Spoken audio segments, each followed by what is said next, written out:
तो भाई स्मैकडाउन के एपिसोड्स को देख के तो अब ऐसा ही लग रहा है कि ये रोमन रेंस का ना हर बार का ही हो गया कि उनको शो से दुम दबा के भागना है, क्योंकि आज भी उनको यही करना पड़ा। और तो और अभी तक तो एक बंदा पीछे पड़ा था, अब एक नया बंदा और उनके पीछे लग चुका है। तो पूरे स्मैकडाउन के शो के बारे में बात करेंगे और कुछ और भी बातें भी, तो आप लोग वीडियो के साथ जो है लास्ट तक रहना।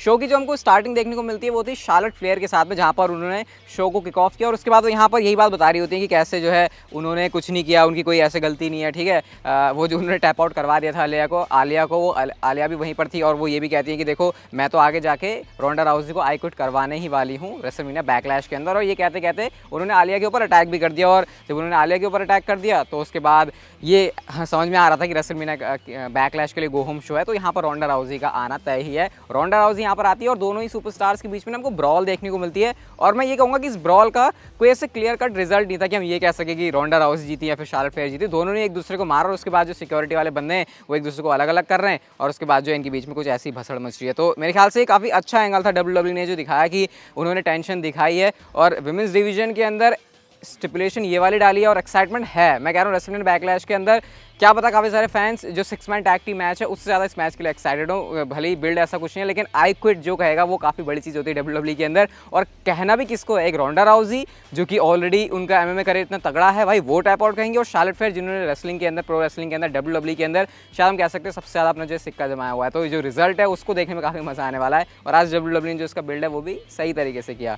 साशा बैंक्स एंड शेना बेजलर का भी हमको मैच देखने को मिलता है, कुछ बताने के लिए यहाँ पर खास है नहीं। नेओमी ने थोड़ी सी मदद कर दी शेना बेजलर की पिन करवाने में, और पिन करवाने में मदद कर दी तो यहाँ पर जो साशा बैंक्स है वो हार जाती हैं। हालांकि मैच खत्म होने के बाद उनके ऊपर अटैक होता है, बट नेओमी ने आकर सिचुएशन को इस तरीके से संभाला। बट क्या ही फायदा उसका, क्योंकि साशा बैंक्स को हार मिल चुकी है। बहुत सारे लोगों की नज़र में वो विमेंस टैग टीम चैंपियन है, बट उसके बावजूद इस तरीके से हारना वो बहुत सारे फैंस के गले से ना ऐसे नीचे नहीं उतर रहा है। वो गंथर का भी हमको मैच देखने को मिलता है जो कि था अगेंस्ट ड्रू गुलाक। और जब ये मैच की अनाउंसमेंट हुई तो ऑब्वियस सी बात है इस मैच में गंथर को ही जीतना था, लेकिन मेरे को समझ नहीं आया कि ड्रू गुलाक को एक टाइम पर एक अच्छी स्टोरी लाइन के अंदर डाला था, ठीक है। अब अच्छी स्टोरी लाइन के अंदर उन्होंने उनको डाला, अच्छी स्टोरी लाइन मतलब जहाँ पर फैंस के बारे में केयर करें, वो शार्लेट फ्लेयर वाले उनको टाइम कीपर बना दिया वो सब वाला, बट अब उनको हरा दिया। मतलब उनको ऐसे मैच में डाला जो कि काइंड ऑफ स्क्वॉश मैच था।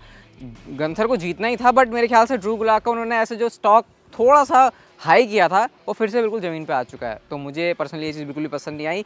कोई दूसरा अपोनेंट को दे सकते थे, बट वो चीज़ WWE ने करने में ज़्यादा कुछ इंटरेस्ट नहीं दिखाया। बैक स्टेज से हमको शिंजुके नाकामुरा देखने को मिलते हैं, जिनका कहना था कि रोमन रेंज के बारे में उनसे पूछा था। केला ब्रैक्सन कहती है कि अच्छा ऐसा ऐसा सब हो रहा है उनके पीछे पड़े हैं, तो तुम क्या कहोगे। तो उन्होंने कहा कि जब टाइम सही आएगा he will get a piece of Roman Reigns. और इससे बात बिल्कुल क्लियर है कि Roman Reigns and Shinsuke Nakamura की जो राइवलरी है वो होगी। क्या ऐसा होने वाला है कि ड्रू मैकिंटायर रोमन रेंज से करेंगे और उसके बाद WWE शिंजुके नाकामुरा को लेकर आएगी, फिर शिंजुके नाकामुरा पहले आ जाएंगे, वो काफ़ी इंटरेस्टिंग रहेगा देखना। क्योंकि अभी तो 6 मैन टैग टीम मैच है ना, अभी ड्रू मैकिंटायर को भी कौन सा रोमन रेंज के साथ सिंगल्स मैच मिला जिस मैच की डिमांड कर रहे हैं, तो इसको देखने में भी काफ़ी मजा आएगा। बट फिलहाल के लिए नाकामुरा ने अपने जो इरादे हैं वो क्लियर कर दिए। बट सैमी ज़ेन होते हैं पीछे और वो जाकर पॉल हेमन से बात करते हैं कि देखो रोमन रेंज के बारे में सब समझता हूँ, मैं उसके बिजनेस को हैंडल कर लूँगा, तुम उनसे निपटो ड्रू मैकिंटायर आर के ब्रो से, सैमी ज़ेन के लिए मैं काफ़ी। और उन्होंने पॉल हेमन से कहा कि मैं इससे मैच करवा लूँगा। वो एडम पियर्स के पास जाते भी मैच करे, बट उनको ये थोड़ी पता था कि आज ही उनको मैच मिल जाएगा। एडम पियर्स ने आज ही उनको मैच दे दिया, जो कि हमको शो पर बाद में देखने को मिलता है, उसके बारे में बात करेंगे बाद में। बट स्मैकडाउन पर एक अच्छी चीज़ WWE ने आज करी, उसके लिए मैं बहुत अप्रिशिएट करूँगा। Kofi Kingston Xavier Woods versus Ridge Holland and Sheamus का टैग टीम मैच, और ये टेबल्स टैग टीम मैच था। यार कभी कभी ऐसे डाल दिया करो स्टिपुलेशन, ठीक है, हम फैंस को भी अच्छा लग जाता है, ऐसे नॉर्मल शोज़ को देख के भी ठीक है, बट बीच बीच में यार हमेशा ना डालो, 3 हफ्ते 4 हफ्ते में एक बार कोई ऐसे स्टील के जैसे डाल दोगे तो शो में मज़ा आता है। और वो मज़ा हमको इस मैच से देखने को भी मिलता है। वही सीन है यहाँ पर कि सुपरस्टार्स की पूरी कोशिश हो रही है टेबल पर पटकने की, ऐसे उठा के ऐसे ऐसे सब कुछ हो रहा है, लेकिन बुच जो बंदा मिसिंग इतने टाइम से आज वो स्मैकडाउन के शो पर आया और उसके डिस्ट्रैक्शन की वजह से काइंड ऑफ आप कह सकते हो उन्होंने बड़ा रोल प्ले किया और इस तरीके से शेमस एंड जॉर्डन ने उठा के ज़ेवियर वुड्स को पटक दिया। हाँ, ज़ेवियर वुड्स ही थे ना, और बस उसके बाद में जो है मैच में उनको विक्ट्री मिल गई। बुच हैं वही अपने जोश में भरे हुए, वो मार रहे हैं उनको लगातार उनको रोकने की कोशिश की जा रही है। तो ये बुच का कैरेक्टर यार बड़ा क्या बोलूँ मैं, ठीक है जो भी है। मिसिंग थे आज आगे शो के ऊपर राहत की सांस है। अब हमको वांटेड के पोस्टर जो है अपनी भी गलियों अपने शहर से हटा देनी चाहिए।